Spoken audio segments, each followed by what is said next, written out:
Assalamualaikum warahmatullahi wabarakatuh. Alhamdulillah hamdan katsiran tayyiban mubarakan fih kama yuhibbu rabbuna wa yarda.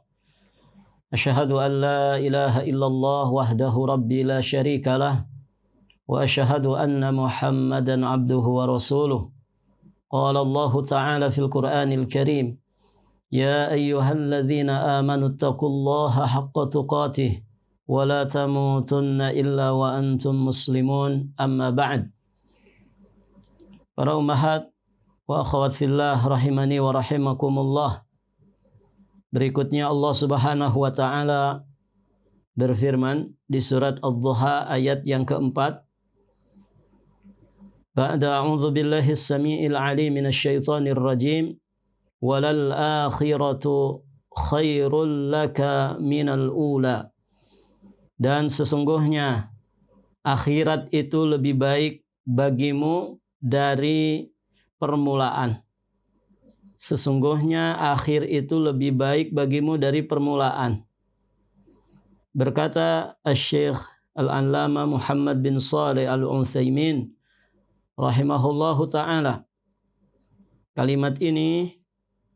Kalimat di dalam ayat ini dipertegas dan diperkuat dengan huruf lam.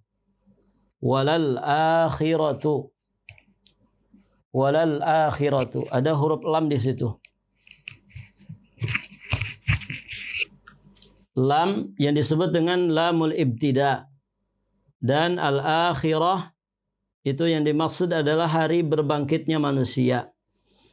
Dan masing-masing akan kembali ke tempat persinggahan terakhir, yakni ke surga atau ke neraka. Itulah negeri akhirat. Ibu-ibu yang dirahmati Allah. Nah, di dalam ayat yang mulia ini Allah Subhanahu wa taala menegaskan bahwa kehidupan akhir itu lebih baik bagimu dari kehidupan pertama. Yakni ibu-ibu yang dirahmati Allah, lebih baik daripada dunia. Akhirat itu lebih baik daripada dunia. Dan itulah sesungguhnya hakikat daripada kehidupan. Di surat Al-Ankabut ayat 64, Allah Subhanahu wa taala berfirman, "Wa inna daral akhirata lahiyal hayawan." Dan sesungguhnya negeri akhirat itulah kehidupan yang sebenarnya. Di surat Al-A'la ayat ke-7 Allah Subhanahu wa taala juga berfirman, "Wal akhiratu khairu wa abqa." Dan akhirat itu lebih baik, juga lebih kekal. Baik. Maka dengan demikian di sini mengandung pelajaran kepada kita semua bahwa kehidupan akhir, kehidupan yang sesungguhnya bukanlah kehidupan dunia ini. Akan tetapi adalah kehidupan akhirat. Imma di surga, imma di dalam neraka. Nasallallahu al-afwa wal afiyata wassalamah. Itulah persinggahan terakhir. Itulah negeri terakhir, tempat hidup yang sesungguhnya. Adapun setelah mati, orang masuk ke alam barzah. Alam barzah bukanlah tempat terakhir. Seorang mukmin mengimani bahwa alam barzah itu alam antara dunia dan akhirat. Maka ibu-ibu yang dirahmati Allah, ungkapan sebagian orang, si fulan telah berpulang ke tempat peristirahatan terakhir. Ungkapan seperti ini yang diungkapkan untuk orang-orang yang sudah meninggal dunia, ini tidak tepat. Kenapa? Karena alam barzah bukan persinggahan terakhir. Alam barzah, ibu-ibu yang dirahmati Allah, itu bukan alam terakhir. Setelah alam barzah, barulah kemudian ada alam akhirat. Itulah sesungguhnya tempat terakhir kita semua. Dan di sana hanya ada dua tempat. Imma surga, imma neraka. Seorang mukmin tentu akan memilih kehidupan akhirat. Karena dengan iman, dengan amal solehnya, dia akan memasuki surga Allah Subhanahu wa ta'ala. Maka pantaslah bagi seorang mukmin akhirat itu lebih baik akhirat itu lebih dia utamakan ya daripada dunia. Walal akhiratu khairul laka minal ula. Kenapa? Karena di akhirat nanti ada surga Allah Subhanahu wa taala.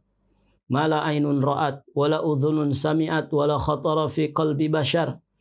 Di mana surga Allah Subhanahu wa taala itu terdapat di dalamnya kenikmatan yang belum pernah terlihat oleh mata sebelumnya, belum pernah terdengar oleh telinga sebelumnya, dan belum pernah terlintas di dalam hati manusia sebelumnya.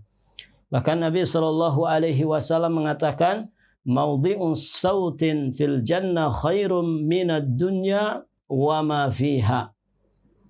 Tempat semeti atau tempat cambuk seseorang di dalam surga itu lebih baik daripada dunia dan juga seisinya. Masya Allah, ibu-ibu yang dirahmati Allah Subhanahu wa ta'ala. Dan nikmat-nikmat yang lainnya yang sangat banyak sekali. Di dalam riwayat Anas bin Malik radhiyallahu taala anhu dari Nabi sallallahu alaihi wasallam, Nabi bersabda, la rauhatun fi sabilillah aghadwatun khairum minad dunya wa ma fiha. Bahwa berjihad di jalan Allah, berangkat pergi berjihad di jalan Allah lebih baik daripada dunia dan seisinya. Kemudian dikatakan di riwayat tersebut, walau anna mar'atan min ahlil jannah ittala'at ila ahlil ard la adha'at ma bainahuma wala mala'athu rihan wala nasifuha ala ra'siha khairun minad dunya wa ma fiha.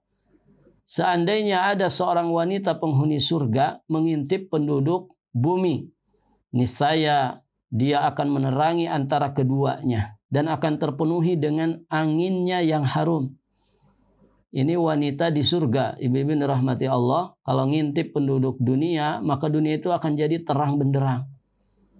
Ya, saking bercahayanya wanita penduduk surga. Semoga ibu-ibu di sini dimudahkan Allah Subhanahu wa taala untuk menjadi para penghuni surga. Semoga kita semua dimudahkan untuk masuk ke dalam surga Allah Subhanahu wa taala. Kemudian ibu-ibu yang dirahmati Allah, ketika wanita penduduk surga mengintip penduduk dunia, selain menerangi dunia itu, juga dunia itu kemudian akan menjadi harum, ya, karena aroma daripada wanita ahli surga tersebut. Kemudian kerudung yang ada di kepalanya lebih baik daripada dunia dan seisinya. Jadi apa hiasan yang disimpan di atas kepala, ya, bidadari surga itu lebih baik daripada dunia dan seisinya. Dan seabrek kenikmatan yang lainnya yang sangat banyak sekali yang Allah Subhanahu wa taala siapkan untuk hamba-hambanya yang bertakwa. Karena yang masuk ke dalam surga Allah adalah hamba-hamba yang bertakwa. Ketika menjelaskan surga, Allah katakan u'iddat lil muttaqin. Surga itu telah Allah persiapkan untuk orang-orang yang bertakwa. Di dalam hadis qudsi Allah juga mengatakan a'dadtu li ibadiyas salihin. Aku telah mempersiapkan untuk para hambaku yang saleh. Yang tadi kita sebutkan, kenikmatan yang tidak pernah terlihat oleh mata sebelumnya, tidak pernah terdengar oleh telinga sebelumnya, tidak pernah terbesit di dalam hati manusia sebelumnya. Jadi itu semua dipersiapkan untuk hamba-hambanya yang bertakwa, untuk hamba-hambanya yang saleh. Taib, ibu-ibu yang dirahmati Allah. Jadi seorang mukmin, ya, dia akan mengutamakan, memprioritaskan kehidupan akhiratnya. Dan dikisahkan ibu-ibu yang dirahmati Allah, ketika Allah memberikan pilihan kepada Nabi Muhammad SAW di saat beliau jatuh sakit, diberi pilihan antara kehidupan dunia dengan pahala yang Allah siapkan baginya di sisi Allah. Maka Nabi SAW memilih pahala yang tersedia di sisi Allah Subhanahu wa taala. Dan itu pernah disampaikan oleh Nabi SAW di saat beliau berkhutbah di atas mimbar. Kata Nabi, inna abdan min ibadillah khayyarahu Allah baina an ya'isha fid dunya ma Allah an ya'isha wa baina ma indahu fakhtara ma indah. Sesungguhnya kata Nabi, ada seorang hamba yang diberi pilihan oleh Allah Subhanahu wa taala antara kehidupan di dunia selama waktu yang dikehendaki Allah dengan pahala yang tersedia di sisinya. Ini hamba ini dikasih pilihan. Mau kehidupan dunia atau pahala yang ada di sisi Allah. Maka hamba tersebut lebih memilih pahala yang Allah sediakan baginya di sisinya. Taib, ibu-ibu yang dirahmati Allah. Ketika mendengar apa yang disampaikan oleh Nabi ini, menangislah Abu Bakar As-Siddiq radhiyallahu taala anhu. Sampai-sampai orang-orang pada keheranan melihat tangisan daripada Abu Bakar As-Siddiq. Sampai ditanyakan kepadanya, mengapa engkau menangis? Karena sabda Nabi SAW tersebut. Dan ibu-ibu yang rahmati Allah, ya tentu Abu Bakar As-Siddiq adalah orang yang paling tahu tentang Rasulullah SAW. Abu Bakar As-Siddiq, dia sangat paham bahwa yang diberi pilihan tersebut itu adalah Rasulullah SAW. Dan ternyata Nabi SAW tidak memilih kehidupan dunia. Yang Nabi SAW pilih adalah pahala di sisi Allah Subhanahu wa taala, yakni di kehidupan akhirat. Maka Abu Bakar menangkap sinyal-sinyal ini, di mana ini menunjukkan bahwa Nabi SAW sudah dekat ajalnya. Nah, itu hanya ditangkap oleh Abu Bakar As-Siddiq, ya. Sehingga ibu-ibu yang dirahmati Allah, itulah yang menyebabkan beliau menangis. Berarti Nabi itu sebentar lagi meninggal dunia. Taib. Ibu-ibu yang dirahmati Allah. Di ayat berikutnya, ayat yang kelima, Allah Subhanahu wa taala berfirman, "Wala saufa yu'tika rabbuka fatarda." Wala saufa yu'tika rabbuka fatarda. Dan kelak pasti Rabbmu memberikan karunia-Nya kepadamu, lalu hati kamu menjadi puas. Firman Allah, wala saufa, dan kelak pasti. Wala saufa. Huruf lam di situ, wala, ada lam di situ, itu fungsinya adalah taukid. Fungsinya taukid, penegasan kata. Dan juga biasa digunakan sebagai sumpah. Ibu-ibu yang dirahmati Allah, kata saufa di dalam ayat tersebut itu menunjukkan bahwa sesuatu yang disebutkan itu pasti terjadi. Sesuatu yang disebutkan itu pasti terjadi. Namun terjadinya itu setelah beberapa waktu kemudian. Saufa. Taib. Firman Allah Subhanahu wa taala, yu'tika rabbuka. Rabbmu memberikan karunia-Nya kepadamu. Maksudnya adalah memberikan karunia yang membuat hatimu itu ridha dan puas. Dan Allah Subhanahu wa taala benar-benar telah memberikan karunia yang membuat beliau puas. Karena Allah Subhanahu wa taala akan memberi beliau pada hari kiamat maqamam mahmuda, yakni tempat makom yang terpuji, yang dipuji oleh generasi awal dan juga generasi akhir. Sampai-sampai para nabi dan rasul ulul azmi tidak mampu mencapai derajat tersebut. Ini keistimewaan, keutamaan Rasulullah Shallallahu Alaihi Wasallam dibandingkan para nabi dan rasul yang lainnya. Bahkan beliau adalah rasul ulul azmi yang paling utama, yang paling terbaik. Dan nanti pada hari kiamat, ibu-ibu yang dirahmati Allah, ketika keadaan sudah sangat sulit, kekalutan sudah menyelimuti seluruh makhluk, dan sudah terasa sempit oleh mereka, sehingga akhirnya mereka pun saling meminta untuk mencari orang yang bisa memberikan syafaat bagi mereka di sisi Allah. Mereka akhirnya, ini manusia akhirnya datang kepada Nabiullah Adam alaihissalam. Mereka pun datang kepada Nabi Nuh alaihissalam, kepada Nabi Ibrahim, kepada Nabi Musa dan juga Nabi Isa alaihimussalatu wassalam. Nah, kelima nabi tersebut, ibu-ibu yang dirahmati Allah, yang pertama adalah Nabi Adam. Nabi Adam itu bapak moyangnya manusia. Kemudian Nabi Nuh, Nabi Ibrahim, Nabi Musa, dan Nabi Isa. Keempatnya merupakan para rasul ulul azmi. Namun ternyata mereka semua merasa tidak mampu memberikan syafaat bagi manusia. Hingga akhirnya mereka pun datang kepada Nabi Muhammad SAW. Maka beliau bangkit dan memberi syafaat bagi mereka. Nah, inilah ibu-ibu yang dirahmati Allah, salah satu di antara sekian banyak keistimewaan yang luar biasa dari Nabi Muhammad SAW dibandingkan dengan nabi-nabi yang lainnya. Beliau mendapatkan maqam mahmud, maqam yang paling terpuji di kehidupan akhirat. Maka tidak ragu lagi, ini merupakan karunia yang sangat besar yang tidak diperoleh oleh siapapun. Berikutnya ibu-ibu yang dirahmati Allah, dijelaskan oleh Syekh Muhammad bin Shalih Al-Utsaimin di sini bahwa karunia yang telah lebih dulu Allah Subhanahu wa taala berikan kepada beliau itu sesungguhnya sebagai bukti akan dilimpahkannya karunia di masa yang akan datang. Masya Allah. Baik, ibu-ibu yang dirahmati Allah. Dua ayat ini, ayat keempat, ayat kelima. Walal akhiratu khairul laka minal ula wala sawfa yu'tika rabbuka fatarda. Sesungguhnya dua ayat ini memberikan penegasan untuk kita selalu mementingkan masa depan kita.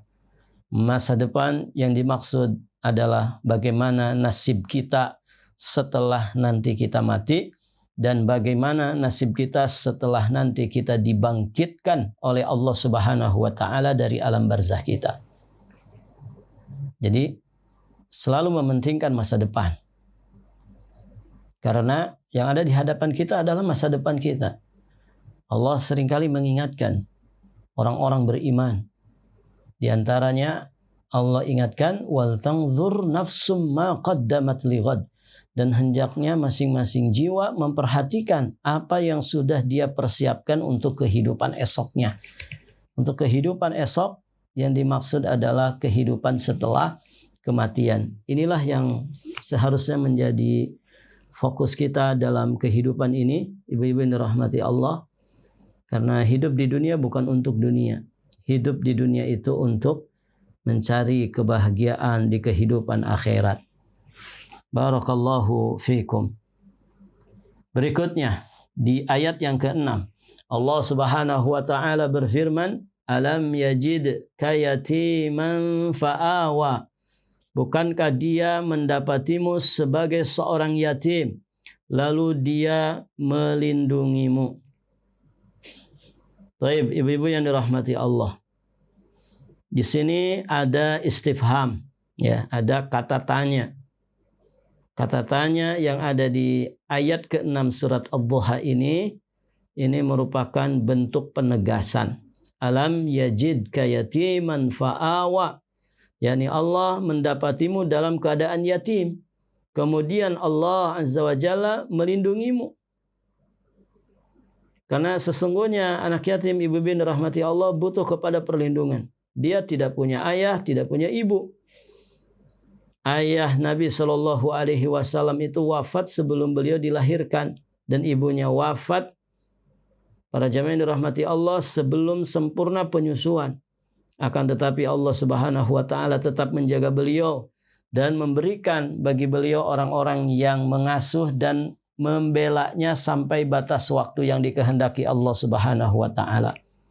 Alam yajidka yatiman fa'awa, yatiman fa'awa. Sebagai anak yatim lalu Allah melindunginya. Penggunaan lafaz fa'awa, Allahu a'lam, kata Syekh di sini, karena dua alasan. Disebutkan fa'awa di ujung ayat itu karena dua alasan. Pertama, alasan lafzi. Yang dimaksud adalah supaya penggalan kata akhirnya di dalam ayat ini menjadi seragam dari awal sampai akhir. Ini untuk alasan lafzinya. Adapun untuk alasan maknawinya, ibu-ibu yang dirahmati Allah, kalau ungkapan yang digunakan adalah fa'awaka, fa'awaka, yang artinya dan dialah yang melindungimu. Artinya huruf ka-nya ditampilkan. Sebagaimana di kalimat sebelumnya, alam yajidka yatiman fa'awaka. Nah, kalau ditampilkan ibu-ibu dirahmati Allah menjadi fa'awaka. Tapi di sini tidak disebutkan fa'awaka. Allah mencukupkan dengan kalimat fa'awa. Alasannya apa? Cukup dengan kalimat fa'awa. Ada dua alasan di sini. Pertama, alasan lafziyah. Maksudnya apa? Supaya seragam kalimat akhir yang ada di dalam surat ini. Kemudian yang kedua, nah ini yang sesungguhnya menjadi pelajaran bagi kita, adalah sabab maknawiyah. Kenapa fa'awa tidak disebutkan fa'awaka? Sababnya, ibu-ibu yang dirahmati Allah, kalau ungkapan yang digunakan adalah fa'awaka, tentu perlindungan itu menjadi khusus hanya bagi Nabi Muhammad SAW. Padahal kandungannya itu lebih luas daripada itu. Allah melindungi Nabi Muhammad SAW dan Allah pun menjadikan Nabi Muhammad SAW wasilah untuk Allah melindungi orang-orang beriman, menolong dan juga membela mereka. Nah, demikian ibu-ibu yang dirahmati Allah. Alam yajidka yatiman fa'awa. Di sini ya adalah anugerah Allah Subhanahu wa taala yang tidak terkira untuk Nabi Muhammad sallallahu alaihi wa alihi wasallam. Berikutnya, wa wajadaka dhallan fahada. Dan kami dan dia Allah mendapatimu sebagai seorang yang dhallan, sebagai seorang yang bingung, tidak tahu apapun. Fahada, maka Allah Subhanahu wa taala memberikan petunjuk. Firman Allah, wa wajadaka dhallan, ibu-ibu yang dirahmati Allah, itu yang dimaksud adalah tidak tahu. Dhallan maknanya tidak tahu. Karena Rasulullah sallallahu alaihi wasallam tidak mengetahui sesuatu pun sebelum turunnya wahyu kepada beliau.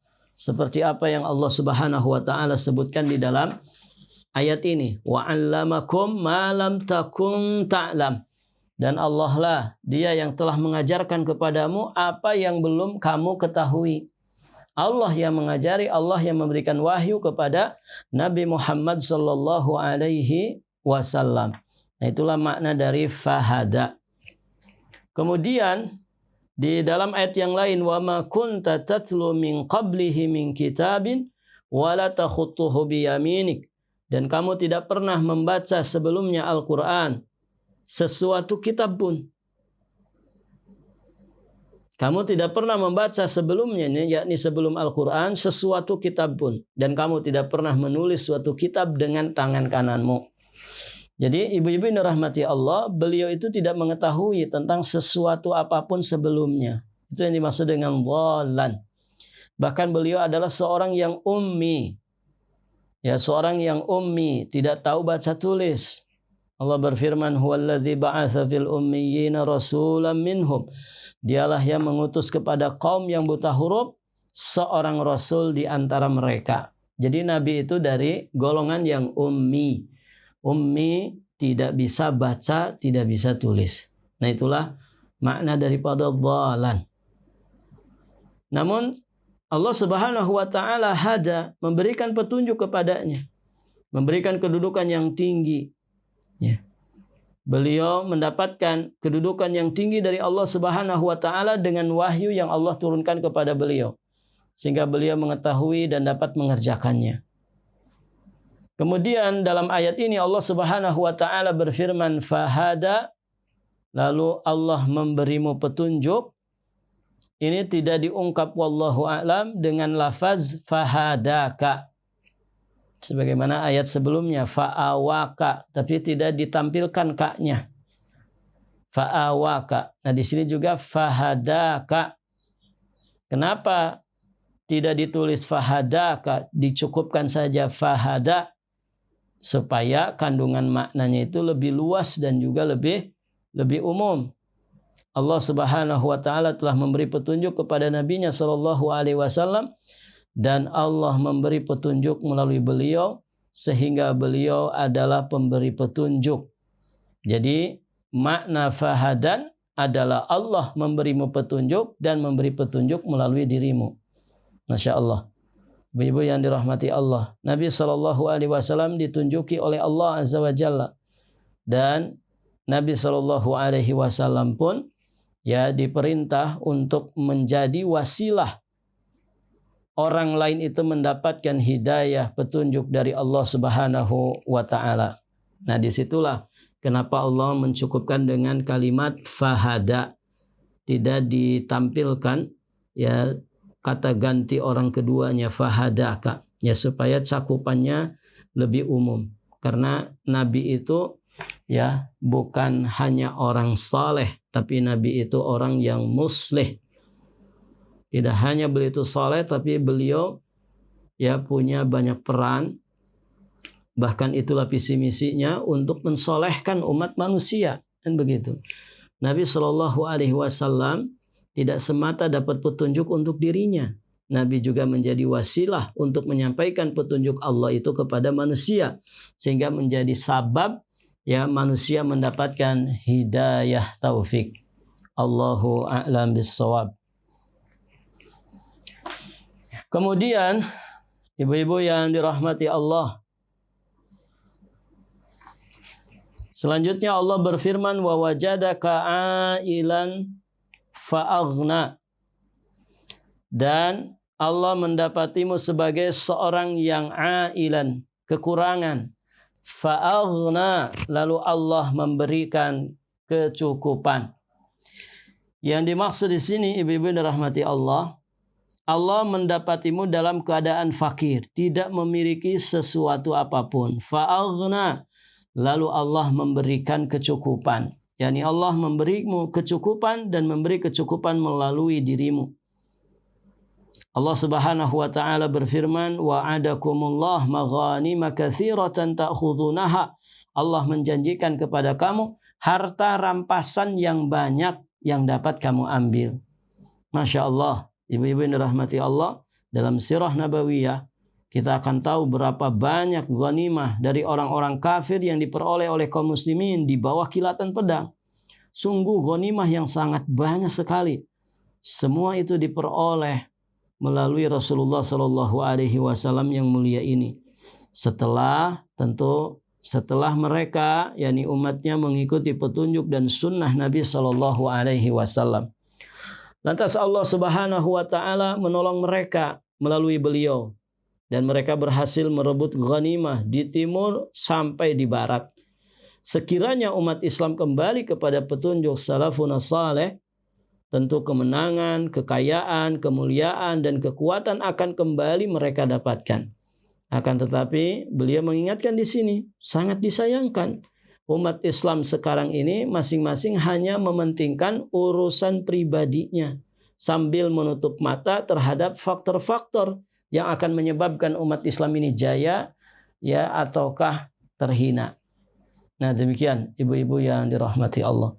Jadi kuncinya kalau kita ingin mendapatkan hidayah taufik, ingin mendapatkan kecukupan dunia, ikutilah generasi terbaik dari umat ini, yakni generasi para sahabat ridwanullah alaihim ajma'in. Tidak diragukan lagi bahwa yang memperhatikan peristiwa yang terjadi akhir-akhir ini, bahwa pada hakikatnya hal ini akan mendatangkan kehinaan atas umat Islam dan menjadi sebab datangnya keburukan yang sangat besar di balik peristiwa tersebut, terutama dari kaum Yahudi dan Nasrani yang bahu-membahu untuk tujuan seperti ini. Allah Subhanahu wa taala menyebutkan, ya ayyuhalladzina amanu la tattakhidhu al-yahuda wan nasara awliya ba'dhum awliya'u ba'din. Ya, surat Al-Maidah ayat 51. Wahai sekalian orang-orang yang beriman, janganlah kamu mengambil orang-orang Yahudi dan Nasrani menjadi pemimpin-pemimpin kalian. Sebagian mereka itu sesungguhnya pemimpin bagi sebagian yang lain. Mereka ini maksudnya adalah kaum Yahudi dan juga kaum Nasrani. Mereka sepakat memusuhi kaum muslimin. Mereka semua tidak menghendaki Islam, tidak menginginkan kaum muslimin dan juga kejayaan Islam. Akan tetapi Allah Subhanahu wa taala pasti menolong agamanya walau bagaimanapun keadaannya. Allah Subhanahu wa taala penolong agama dan juga kitabnya meski apapun yang menimpa kaum muslimin. Dan Allah berfirman, wa tilkal ayyamu nudawiluha bainan nas. Dan masa kejayaan, kehancuran itu kami pergilirkan di antara manusia agar mereka dapat pelajaran. Begitu ya. Jadi kejayaan, kehancuran itu digilirkan oleh Allah Subhanahu wa taala supaya manusia mengambil ibrah darinya. Maka pasti akan datang satu masa di mana kaum muslimin berjihad melawan kaum Yahudi sehingga mereka bersembunyi di balik pohon, lalu pohon itu berteriak, "Wahai muslim, wahai hamba Allah, nih di sini ada orang Yahudi, di balik saya ini ada orang Yahudi." Lalu orang muslim pun datang dan membunuhnya. Dan itu bukanlah perkara yang sulit bagi Allah. Akan tetapi sebelum segala sesuatunya, kaum muslimin membutuhkan kepemimpinan yang bijaksana dan ilmiah di bawah bimbingan hukum syar'i. Nah, ini kita butuh kepada wasilah ini. Adanya pemimpin yang memimpin umat dengan syariat Allah Subhanahu wa taala. Karena kepemimpinan tanpa bimbingan syariat akibatnya pasti akan buruk sekali. Seperti apapun hebatnya kepemimpinan, namun tanpa ada bimbingan syar'i, meski sampai kepada puncak kepemimpinan, pasti akan jatuh sampai di dasar yang paling bawah. Nasallallahu alaihi wal afiyata wassalamah. Nah, petunjuk itu hanya dapat diperoleh dengan Islam, dengan cahaya Islam, bukan dengan sukuisme, membangga-banggakan suku, bukan dengan fanatisme ta'assub, fanatisme kelompok, nasionalisme atau isme-isme yang lainnya. Kemenangan itu hanya dapat diraih dengan Islam saja. Kejayaan hanya akan didapat hanya dengan Islam saja. Hanya Islam yang menjamin bangkitnya kejayaan umat. Akan tetapi butuh kepemimpinan yang bijaksana yang meletakkan segala sesuatu pada tempatnya. Teliti dalam segala perkara dan juga tidak gegabah. Tidak mungkin memperbaiki manusia dalam waktu yang sekejap. Benar ya, ibu-ibu yang dirahmati Allah. Nah, terkadang sebagian masyarakat kita, ibu-ibu yang dirahmati Allah, tidak sabar dengan para pemimpinnya. Tugas 3 tahun, tugas 5 tahun, itu pengennya semuanya bisa berubah gitu ya, ke arah yang lebih baik. Padahal ibu-ibu yang dirahmati Allah Subhanahu wa taala, jangankan ngurus negara yang sangat besar dengan ratusan juta penduduk begitu ya. Ngurus rumah tangga saja ibu-ibu dirahmati Allah, terkadang kita itu mesti bersabar dengan waktu yang panjang untuk memperbaiki rumah tangga, kan begitu. Masya Allah tabarakar rahman, ibu-ibu yang dirahmati Allah, saya mengetahui ada seorang ikhwah kita, Masya Allah dengan kesabarannya mendidik istrinya untuk bisa mengenakan hijab itu sampai butuh waktu 5 tahun. Masya Allah. Jadi memerintahkan istrinya, mendidik istrinya sampai 5 tahun baru bisa berhijab. Tadinya dinikahi dalam kondisi tidak berhijab. Kemudian akhirnya dapat hidayatut taufik yang kemudian dia salurkan kepada istrinya dengan pelan-pelan, dengan nasihat yang baik, dengan peringatan. Masya Allah ibu-ibu rahmati Allah, ternyata tidak semudah membalikan telapak tangan. Beliau cerita, saya butuh waktu sekitar 5 tahun untuk menjadikan istri berhijab. Masya Allah. Dan sekarang tidak hanya berhijab tapi hijab yang betul-betul tertutup. Mengenakan niqab gitu ya. Jadi perjuangan yang luar biasa ibu-ibu rahmati Allah. Jadi tidak mungkin memperbaiki manusia dalam waktu sekejap. Barang siapa yang ingin memperbaiki manusia dengan sekejap, berarti dia hendak merubah sunnatullah. Sedangkan Allah Subhanahu wa taala tidak akan merubah sunnahnya. Rasulnya alaihi salatu wassalam sendiri berdakwah di Mekah itu selama 13 tahun. Turun kepada beliau wahyu dari Allah. Beliau berdakwah menuju agama Allah dengan cara yang terbaik. Meskipun demikian, pada akhirnya beliau keluar dari kota Mekah dalam keadaan takut dan sembunyi-sembunyi. Sedangkan dakwah di Mekah belum lagi rampung. Lalu mengapa kita ingin merubah umat ya yang telah melalui kurun yang sangat panjang dalam keadaan lalai dan terbuai dalam tidur panjangnya? Kenapa kita menginginkan merubah mereka itu dalam waktu sekejap? Ini kata Syekh merupakan pikiran yang picik dan kesesatan dalam agama. Umat Islam membutuhkan pengobatan yang halus, perlahan, mengajak dengan cara yang terbaik. Ud'u ila sabili rabbika bil hikmati wal mau'izatil hasanah. Begitu kan? Dengan hikmah. Jadi ada proses, ada langkah demi langkah yang mesti diketahui dan dipraktekkan oleh siapapun yang menginginkan kebaikan untuk manusia. Gitu. Setelah ilmu fikih dan hikmah dalam berdakwah kepada agama Allah, umat Islam juga perlu mengetahui realita, bersikap bijaksana dan berkaca dari pengalaman, menganalisa perkara-perkara yang butuh dianalisa dengan analisa yang mendalam, karena hasilnya terkadang tidak akan tampak dalam waktu 1 atau 2 bulan, atau dalam 1 atau 2 tahun.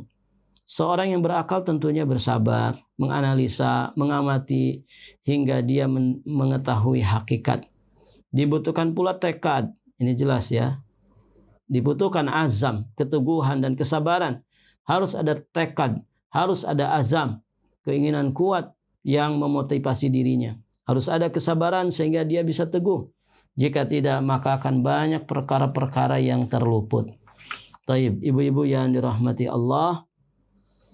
Nah itulah Allah menggambarkan betapa besarnya karunia yang Allah Subhanahu wa taala anugerahkan kepada Nabi Muhammad sallallahu alaihi wa alihi wasallam. Allah melindungi Nabi Muhammad dari semenjak ya Nabi sallallahu alaihi wasallam belum lahir ke alam dunia. Ketika lahir terus dilindungi, dijaga oleh Allah Subhanahu wa taala. Demikian pula Nabi Muhammad sallallahu alaihi wasallam diberikan kecukupan. Nah, di sini Syekh Muhammad bin Shalih Al-Utsaimin lebih cenderung kepada menjelaskan kecukupan dari sisi zahir. Dulunya Nabi tidak punya apa-apa. Kemudian diberi kecukupan melalui kilatan pedang, melalui berjihad dengan adanya harta rampasan perang. Demikian pula kedudukan yang tinggi. Begitu ya. Itu dianugerahkan kepada Nabi Muhammad. Dan ini tentu penjelasan secara zahir. Dan ibu-ibu yang dirahmati Allah, sebagian ulama mengartikan bahwa fa'aghna, kecukupan kekayaan dalam ayat tersebut adalah ghinal qalb, yakni kekayaan hati. Kenapa sebagian ulama berpendapat seperti itu?